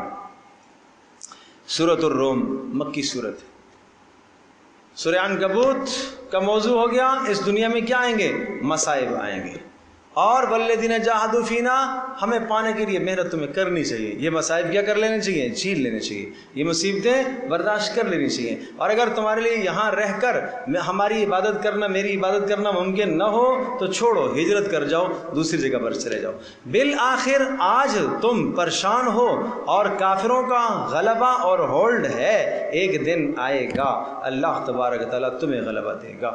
اب الف لام میم, یہ یہاں پر غلبے کے دلائل ہیں. اس صورت میں کیا ہے؟ غلبے کے دلائل. اللہ پاک کمزوروں کو بالآخر کیا کرے گا؟ غالب کرے گا. اگر یاد رہ جائے تو بڑی پیاری بات ہے. اگر یاد رہ جائے تو بڑی پیاری باتیں ہیں. سورہ عنکبوت یاد ہے؟ اور سورہ عنکبوت سے پہلے کیا سورت تھی؟ قصص. قصص یاد ہے؟ اس سورہ قصص میں کہا تھا کیا کہ ان فرعون علا فی الارض وجعل اہلها شیعا یستضعف طائفة منهم یذبح ابناءهم ویستحیی نساءهم انہ کان من المفسدین. یہ گویا کہ بالکل مکہ والوں کو ایک منظر، ایک نقشہ کھینچ کے بتایا کہ ارض مصر کے اندر بھی جو حال آج مکہ میں ہے یہ حال ارض مصر میں بھی تھا. وہاں فرعون کو غلبہ حاصل تھا اور اس کو طاقت حاصل تھی، اس نے بنی اسرائیل پر ظلم مچا رکھے تھے. بالآخر وَنُرِيدُ أَن نَّمُنَّ عَلَى الَّذِينَ اسْتُضْعِفُوا، ہم نے ارادہ کیا کہ کمزوروں کو ہم اوپر لائیں، بنی اسرائیل کو، اور ان کے دشمنوں کو ہم تباہ کریں، نیست و نابود کریں. تو سورہ قصص میں بھی یہ اشارہ آیا تھا اور اسی پر دلائل تھے پھر آگے. اور بالآخر فرعون کی تباہی سمجھائی اور بتایا محمد رسول اللہ صلی اللہ علیہ وسلم اور ان کے ماننے والوں کو کہ ایک دن اسی طرح سے اللہ تمہیں بھی فتح اور غلبہ عطا کرے گا. لیکن اس غلبے اور فتح سے پہلے کیا ہوگا؟ مصائب آئیں گے. سورۃ العنکبوت کا موضوع یہ تھا. اب بات سمجھے؟ ہاں، اس غلبے سے پہلے کیا ہوگا؟ مصائب آئیں گے. ایسا نہیں ہے کہ حلوہ پکا ہوا مل جائے گا، کچھ نہ کچھ مصائب جھیلنے پڑیں گے. سمجھے بھائی؟ پھر اب سورہ روم کے اندر آ گیا غلبے کے دلائل. دلائل دلائل دیکھو، الف لام میم غلبت الروم، مغلوب ہو گئے رومی، فی ادنى الارض وهم من بعد غلبهم سيغلبون، زمین کے قریبی حصے میں، اور وهم من بعد غلبهم، اور اپنے اس مغلوب ہونے کے بعد کیا کریں گے؟ یہ سیغلبون، دوبارہ سے کیا ہوں گے؟ یہ غالب آئیں گے. یہ قصہ یہ تھا. آپ اس بات کو ذرا ذہن نشین فرمائیے کہ فارس اور روم یہ دو اس وقت کی سپر طاقتیں تھیں، بڑی طاقتیں تھیں. ان کی آپس میں لڑائی چلتی رہتی تھی اور مسلمانوں کی ہمدردیاں رومیوں کے ساتھ تھی. چونکہ رومی اہل کتاب تھے اور مسلمان بھی اہل کتاب تھے، تو اہل کتاب ہونے کی وجہ سے مسلمانوں کی ہمدردی کس کے ساتھ تھی؟ اہل کتاب رومیوں کے ساتھ، نصارہ تھے یہ. اور مشرکین کی ہمدردیاں فارس والوں کے ساتھ تھی، اس لیے کہ فارس والے آتش پرست تھے، مشرک تھے. تو مشرکین کا جو نظریہ اور عقیدہ اور سوچ ہے، وہ سوچ اور نظریہ اور عقیدہ وہ فارس والوں سے مماثلت کھاتا تھا، اور مسلمانوں کا جو نظریہ ہے وہ اہل کتاب سے مماثلت کھاتا تھا. تو اس لیے مسلمان ان کی بھلائی چاہتے تھے اور مشرکین فارس والوں کی بھلائی چاہتے تھے. آپس میں ان کی لڑائیاں ہوتی رہتی تھی. تو ایک مرتبہ ایسا ہوا کہ رومی مغلوب ہو گئے اور فارسی ان پر غالب آ گئے، اور سخت بدترین شکست کا سامنا کرنا پڑا روم کو. تو ادھر مشرکین خوش ہوئے، کہا دیکھا تمہارے جو ہم نوا ہیں رومی آج پٹ گئے، اور ایک دن آنے والا ہے کہ تم بھی ہمارے ہاتھوں پٹو گے. یوں مسلمانوں کو کیا دھمکیاں دینے لگے. اس پر اللہ نے پیشن گوئی نازل فرمائی. آپ فرما دیجئے الف لام میم غلبت الروم، رومی مغلوب تو ہو گئے، فی ادنى الارض قریب کا علاقہ، وہم من بعد غلبہم، لیکن وہم من بعد غلب، یہاں غلب سے مراد مغلوبیت ہے، اور وہ اپنے مغلوب ہونے کے بعد سیغلبون، ان قریب کیا آئیں گے؟ غالب آئیں گے. فی بضع سنین، کب آئیں گے؟ چند سالوں میں. چند سالوں میں، 7 سال میں یہ واقعہ پھر پورا ہو گیا. تصور کوئی نہیں کر سکتا تھا کہ فارس کی سلطنت ٹوٹ سکتی ہے. سمجھو بھائی؟ تو پیارے پیغمبر صلی اللہ تعالی وسلم نے ان کو خط بھی لکھا تھا، اور انہوں نے رسول اللہ صلی اللہ علیہ وسلم کے خط کو پھاڑا، اور آپ علیہ الصلوۃ والسلام نے کہا تھا اللہ مزقہ کل مزق، اللہ تجھے ٹکڑے ٹکڑے کر دے جیسے تو نے میرے خط کو ٹکڑے کیا ہے. سمجھ میں آئی بات یا نہیں؟ تو رسول اللہ صلی اللہ تعالی وسلم کی اس بددعا کے نتیجے میں بہت جلد، بضع کا لفظ 3 سے لے کر 9 تک بولا جاتا ہے، لیکن 7ویں سال میں اللہ تبارک و تعالیٰ نے دوبارہ اس فارس کو تباہ کر دیا تھا، ٹکڑے ٹکڑے ہو گیا تھا. اور وہ قرآن کی پیشن گوئی بھی کیا ہوئی؟ پوری ہوئی. اور عجیب بات بتاؤں، یہ پیشن گوئی اس دن پوری ہوئی، اس دن پوری ہوئی، اس دن پوری ہوئی جس دن ادھر معرکہ بدر تھا. ادھر بدر میں مسلمان غالب آ گئے مشرکین پر اور ادھر رومی فارسیوں پر غالب آ گئے. تو یہ ایک دن یہ دو خوشخبریاں آئیں. سمجھے بھائی؟ للہ الامر من قبل و من بعد، اللہ ہی کے لیے ہے فیصلہ، مغلوبیت سے پہلے بھی اللہ ہی کے پاس ہے اختیار اور بعد میں بھی. وَيَوْمَئِذٍ يَفْرَحُ الْمُؤْمِنُونَ، اور یہ جس دن رومی غالب آئیں گے تو اس دن اہل ایمان کیا ہوں گے؟ خوش ہوں گے. بِنَصْرِ اللَّهِ، اللہ کی مدد کی وجہ سے. اللہ کی مدد کی وجہ سے کیا؟ ادھر بدر میں مدد آئی نا. ینصر من یشاء، جس کے ساتھ چاہتا ہے مدد کرتا ہے. وَهُوَ الْعَزِيزُ الرَّحِيمُ، اور اللہ پاک غلبے والا اور مہربان ہے. وعد اللہ لا یخلف اللہ وعدہ، وہ اپنے اس کا وعدہ پکا ہے اور وعدے کی خلاف ورزی نہیں کرتا، لیکن اکثر نہیں جانتے. یعلمون ظاہرا من الحیات الدنیا، دنیا کی زندگی کو جانتے ہیں. وہم عن الآخرۃ ہم غافلون، آخرت سے غافل ہے. کیا آج ایسا نہیں ہے کہ ہم دنیا میں بڑے ماہر ہیں؟ کہاں سے پیسہ بچانا ہے، کہاں سے روپیہ بچانا ہے، کہاں سے یوں کرنا ہے، دنیا کے داؤ پیچ سارے جانتے ہیں. آخرت ارے بھائی نماز پڑھتے ہو جی، بس پڑھ لیتے ہیں، کبھی پڑھ لیتے ہیں کبھی نہیں پڑھ لیتے. ارے نماز کے فرائض آتے ہیں اور جی بس بچپن میں کچھ پڑھے تھے سیکھے تھے، بس اب یاد تو نہیں ہے. قرآن صحیح پڑھنا آتا ہے، بس وہ بچپن میں ایک انٹی سے پڑھا تھا. یہ ہے وہم عن الآخرۃ ہم غافلون، آخرت سے غافل. آخرت سے کیا ہیں؟ غافل. قربانی کا موسم آ رہا ہے، مسائل نہیں معلوم. سیزن آ رہا قربانی کا، مسائل نہیں جانتے ہیں جی. سب قربانی کر رہے ہیں، کیوں کر رہے ہو؟ اور جی سب کر رہے ہیں، چلو ہم بھی کر رہے ہیں. سب کر رہے ہیں، سب کے گھر میں جانور آیا تو ہمارے گھر میں بھی. بچے کہہ رہے ہیں جناب گائے لانی ہے، چلو جی گائے لانی ہے.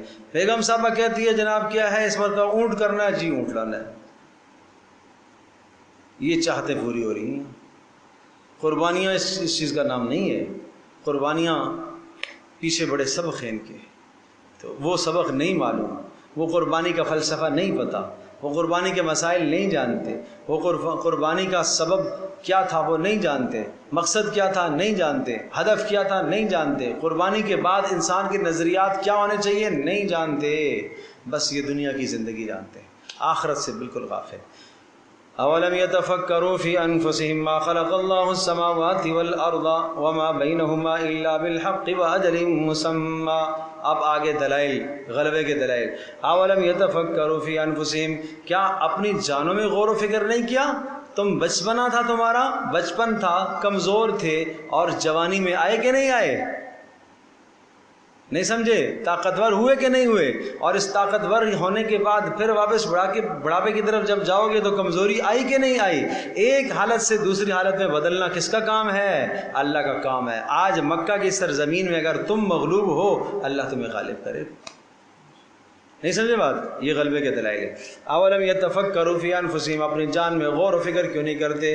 ما خلق اللہ السماوات والارض، نہیں پیدا کیا اللہ پاک نے آسمانوں کو اور زمینوں کو اور جو کچھ ان کے بیچ میں ہے، الا بالحق، مگر حق کو ظاہر کرنے کے لیے. اور آسمانوں اور زمینوں کو پیدا کیا ہوا اجل مسمى، ایک وقت مقررہ تک.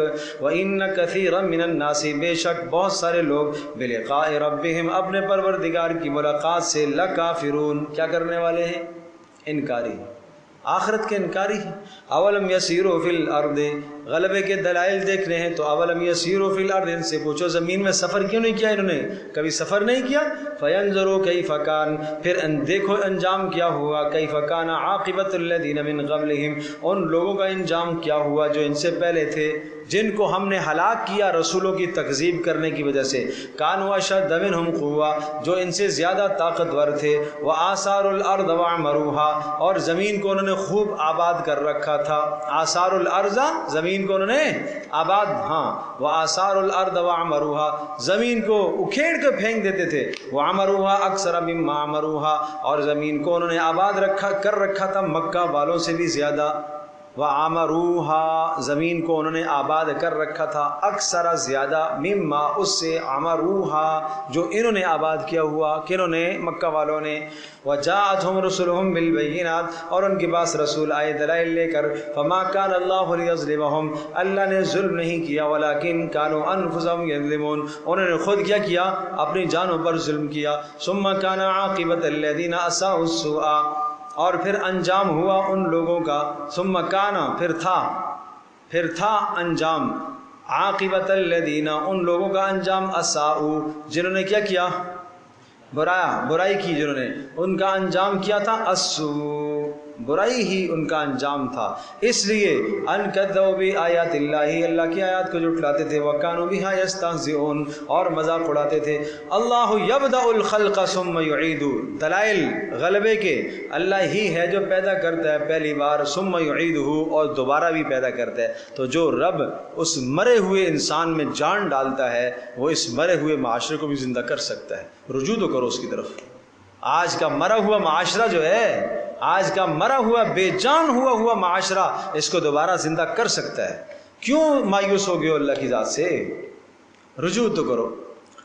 ثم الیہ ترجعون ویوم تقوم الساعۃ، جس دن قیامت قائم ہوگی، یبلس المجرمون، اس دن مایوس ہو جائیں گے مجرم، ولم یکن لہم من شرکائہم، نہیں ہوں گے اس دن ان کے کوئی شرکاء میں سے شفعاء، سفارشی کوئی نہیں ہوگا، وکانوا بشرکائہم کافرین، اور اپنے شرکاء سے انکاری ہوں گے، ویوم تقوم الساعۃ، اور جس دن قیامت قائم ہوگی، یتفرقون، اس دن جدا جدا ہو جائیں گے، فاما الذین آمنوا وعملوا الصالحات، وہ لوگ جو ایمان لائے اور نیک اعمال کیے، فہم فی روضۃ یحبرون، وہ جنتوں میں ہوں گے، روضہ وہ جنت میں ہوں گے، یحبرون ینعمون، ان کو انعام دیا جائے گا، جنت میں ان کو کیا کیا جائے گا؟ انعام۔ وَأَمَّا الَّذِينَ كَفَرُوا، اور وہ لوگ جنہوں نے کفر کیا، وَكَذَّبُوا بِآيَاتِنَا، ہماری آیات کو جھٹلایا، وَلِقَاءِ الْآخِرَةِ، اور آخرت کے دن کو انہوں نے جھٹلایا، فَأُولَٰئِكَ فِي الْعَذَابِ مُحْضَرُونَ، وہ عذاب میں کیا کیے جائیں گے؟ حاضر، محضر حاضر۔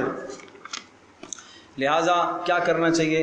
فسبحان اللہ حین تمسون، اللہ کی تسبیح بیان کرنی چاہیے، فسبحان اللہ، سبحوا سبحان اللہ، اللہ کی تسبیح بیان کرو، حین تصبحون، حین تمسون، جب تم شام کرو، شام سے مراد مغرب اور عشاء، وحین تصبحون، اور جب تم صبح کرو، فجر کی نماز، وَلَهُ الْحَمْدُ فِي السَّمَاوَاتِ وَالْأَرْضِ، اسی ہی کے لیے آسمان اور زمین میں حمد اور تعریف، وَعَشِيًّا، اور بولو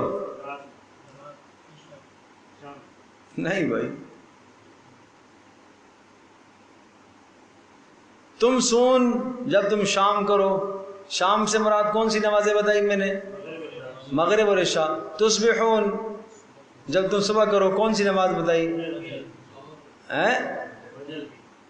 فجر کی، عشیًا عصر کی، وحین تظہرون، جب تم ظہر کرو، عشیًا عصر ہے، ٹھیک ہے نا؟ عشاء شام، زوال کے بعد کے وقت پر عشاء کا اطلاق ہوتا ہے۔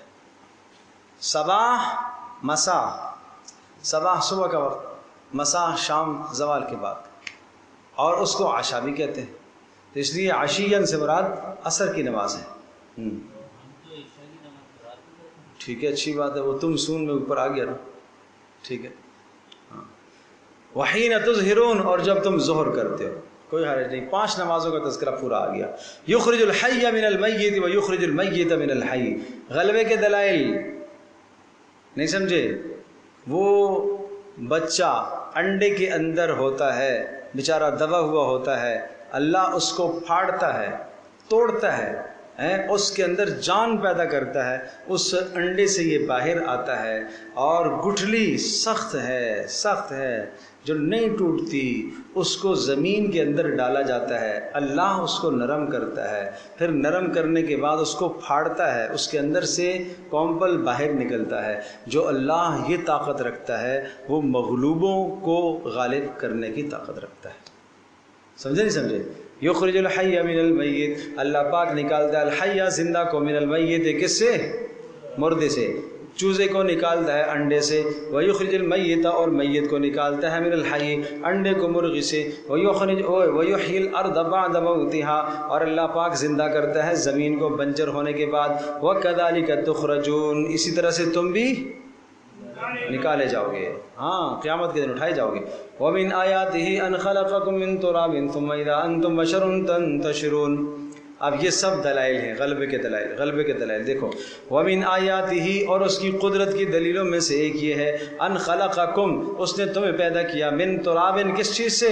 مٹی سے، ثم اذا انتم، پھر تم، بشر ہو گئے ہو، انسان، تنتشرون، چلتے پھرتے ہوئے زمین میں، وَمِنْ آیَاتِهِ، اور اس کی قدرت کی نشانیوں میں سے، ان خلق لکم، اس نے پیدا کیا تمہارے نفع کے لیے، یاد رکھیے گا، اس نے پیدا کیا کس لیے؟ تمہارے نفع کے لیے، من انفسکم، تمہاری جنس میں سے، ازواجن، کیا پیدا کیا؟ بیویوں کو، سن لیں، تمہارے نفع کے لیے۔ پتہ یہ چلا کہ عورت اس دنیا میں پیدا کی گئی آدمی کے نفع کے لیے، اصل عبادت مرد کی ہے، عورت تابع ہے اس کے، عورت تابع ہے، ہاں مرد کی بندگی مکمل نہیں ہے جب تک عورت اس کے ساتھ مددگار نہ بنے تو۔ اور جوڑا کیوں بنایا؟ شادی کیوں ہے؟ لِتَسْكُنُوا إِلَيْهَا، تاکہ تمہیں اس سے سکون حاصل ہو۔ شادی کی غرض کیا سمجھائی؟ سکون، تاکہ تم سکون حاصل کرو، سکون کی زندگی تم گزارو۔ وَجَعَلَ بَيْنَكُمْ مَوَدَّةً وَرَحْمَةً، اور اللہ نے بنا دیا تمہارے درمیان میں مودت اور رحمت کو، مودت محبت، رحمت شفقت، میاں بیوی کے درمیان میں مودت محبت ڈالی۔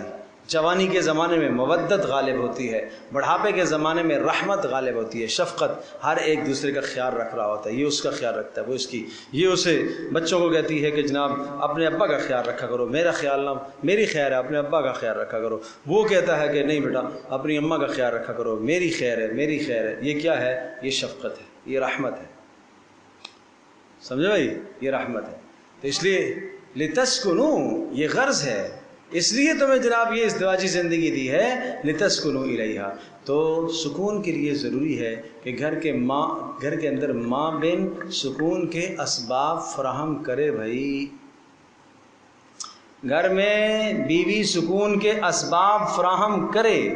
وہ سکون کے اسباب کیوں؟ یہ باہر سے کما کے آئے گا، یہ تھکا ہوا آئے گا، یہ ہارا ہوا آئے گا، اس نے ممکن ہے اپنے باس کی کڑوی بات بھی سنی ہوگی، وہ بھی اس کو غصہ ہوگا، ہر طرح کی تکلیف سہ کر آیا ہے، اب اس کو گھر میں ذرا سکون چاہیے۔ یہ جیسے ہی داخل ہوا گھر میں، گیٹ پر ہی تھا کہ وہیں سے شکایت کا انبار لگ گیا، تو سکون کہاں سے آئے گا؟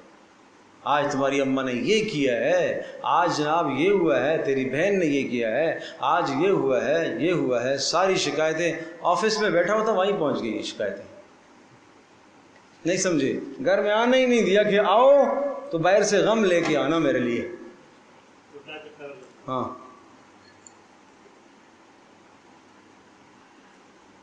ظلم کرتی ہیں، بڑا ظلم کرتی ہیں شوہروں پر، یہ بڑا ظلم ہے، سمجھنا چاہیے ان کو، یہ بڑا ظلم ہے، بالکل ان کو تحمل کرنا چاہیے، صبر کرنا چاہیے، شکایت نہیں ظاہر کرنی چاہیے، برداشت کر لینا چاہیے، ماں کی، شوہر کے ماں کی بات کو برداشت کر لینا چاہیے، باپ کی بات کو برداشت کر لینا چاہیے، ٹھیک ہے شوہر کو بھی خیال رکھنا چاہیے، لیکن یہ بھی پی جائیں، اس لیے پی جائیں کہ یہ میرے شوہر کی ماں ہے، یہ میرے شوہر کا باپ ہے، چلو اس لیے پی جائے، اس توسط سے، اس نیت سے یہ پی جائے، اللہ اس کو اجر دے گا کہ یہ میرے گھر کے اندر میں کوئی ایسا عمل نہ کروں جس عمل سے شوہر کو بے سکونی ہو اس گھر کے اندر، سمجھے بھائی؟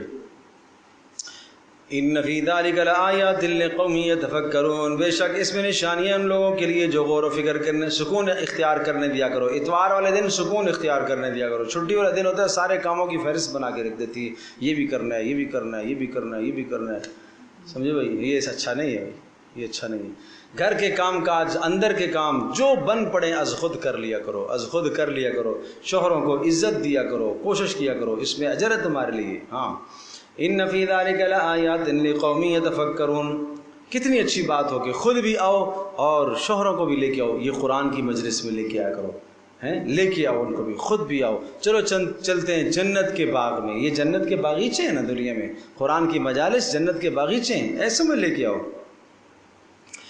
وَمِنْ آيَاتِهِ خَلْقُ السَّمَاوَاتِ وَالْأَرْضِ، اور اس اللہ کی قدرت کی نشانیوں میں سے آسمانوں اور زمینوں کا پیدا کرنا، وَاخْتِلَافُ أَلْسِنَتِكُمْ وَأَلْوَانِكُمْ، اور تمہاری زبانوں کا اختلاف اور تمہارے رنگوں کا اختلاف، إِنَّ فِي ذَلِكَ لَآيَاتٍ لِلْعَالِمِينَ، اس میں نشانیاں ہیں جہان والوں کے لیے۔ دیکھو نا، دن سے رات لاتا ہے، رات سے دن لاتا ہے، اور دیکھو نا تمہاری زبانوں کا اختلاف ہے، اور دیکھو نا تمہارے رنگوں کا اختلاف ہے۔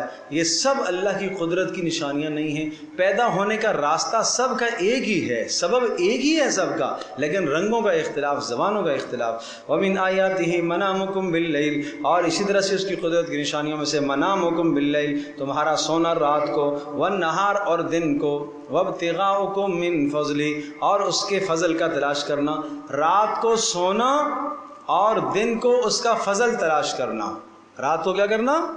سونا، رات بنائی ہے سونے کے لیے، منامکم باللیل، رات کو سونا، اور والنہاری، دن کو اگر سونا مراد دیا جائے تو قیلولہ ہے۔ وابتغاؤکم من فضلی، یا النہار کا تعلق وابتغاء کے ساتھ ہے، اور تم اس کا فضل تلاش کرتے ہو، کس میں؟ دن کے اندر اس کا فضل تلاش کرتے ہو۔ ان فی ذلک لآیات لقوم یسمعون، اس میں نشانیاں ہیں سننے والوں کے لیے۔ ومن آیاتہ، اور اس کی قدرت کی نشانیوں میں سے یریکم البرق، وہ تمہیں دکھاتا ہے چمک بجلی کی بارش سے پہلے، خوفاً و طمعاً، اسے دیکھ کر تمہیں خوف بھی آتا ہے، امید بھی ہونے لگتی ہے۔ خوف اس لیے آتا ہے کہیں ایسا نہ ہو بجلی کون جائے، کڑک کڑک کی گر جائے اور گھر تباہ ہو جائے اور میں خود تباہ ہو جائیں۔ وَيُنَزِّلُ مِنَ السَّمَاءِ مَاءً، اور آسمان سے وہ اتارتا ہے بارش کو، فَيُحْيِي بِهِ الْأَرْضَ، اور زندہ کرتا ہے اس پانی کے ذریعے سے کس کو؟ بنجر زمین۔ إِنَّ فِي ذَلِكَ لَآيَاتٍ لِقَوْمٍ يَعْقِلُونَ، اس میں نشانیاں ہیں عقل والوں کے لیے۔ وَمِنْ آيَاتِهِ أَن تَقُومَ السَّمَاءُ وَالْأَرْضُ، اور اس کی نشانیوں میں سے یہ ہے أَن تَقُومَ السَّمَاء، کہ آسمان قائم ہے، وَالْأَرْضُ، اور زمین بھی کیا ہے؟ قائم ہے، بِأَمْرِهِ، اس کے حکم کے ساتھ۔ یہ امری کا تعلق شروع کے ساتھ ہے، للہ الامر من قبل ومن بعد، سارا اختیار قبل الفتح اور قبل الغلبہ، یا بعد الفتح اور بعد الغلبہ بھی اسی کا اختیار ہے، آسمان اور زمین کا بھی اختیار اسی کے پاس ہے۔ ثم اذا دعاکم دعوۃ، جب وہ تمہیں پکارے گا ایک ہی مرتبہ قیامت میں، من الارض اذا انتم تخرجون، تم نکلنے لگ جاؤ گے زمین سے اگ کر اللہ کے دربار میں پہنچ جاؤ گے۔ وَلَهُ مَنْ فِي السَّمَاوَاتِ، اور اسی ہی کا ہے آسمانوں میں جو کوئی ہے، اسی ہی کا ہے۔ یہ وَلَهُ جہاں لفظ آتا ہے تو میں نے آپ کو بتایا تھا، ملکن، خلقن، تصرفن، مالک بھی وہی ہے، خالق بھی وہی ہے، متصرف بھی وہی ہے۔ آسمانوں میں جو ہیں وہ بھی اسی کے ہیں، اور زمینوں میں جو ہیں وہ اسی کے ہیں۔ کل لہ قانتون، سب کے سب اس کے سامنے جھکے ہوئے ہیں۔ قانتون قنوت سے ہے، معنی یہ ہے کہ خشوع اور خضوع کرنے والے۔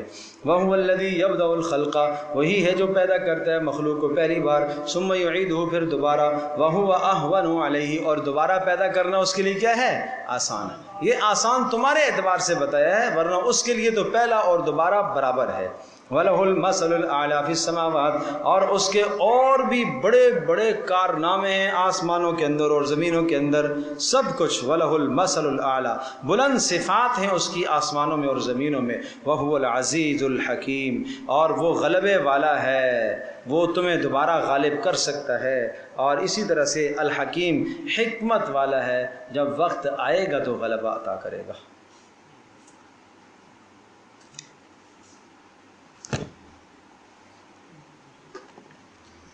الحمد للہ رب العالمین، والصلاة والسلام علی سید الانبیاء والمرسلین وعلی آلہ وصحبہ اجمعین۔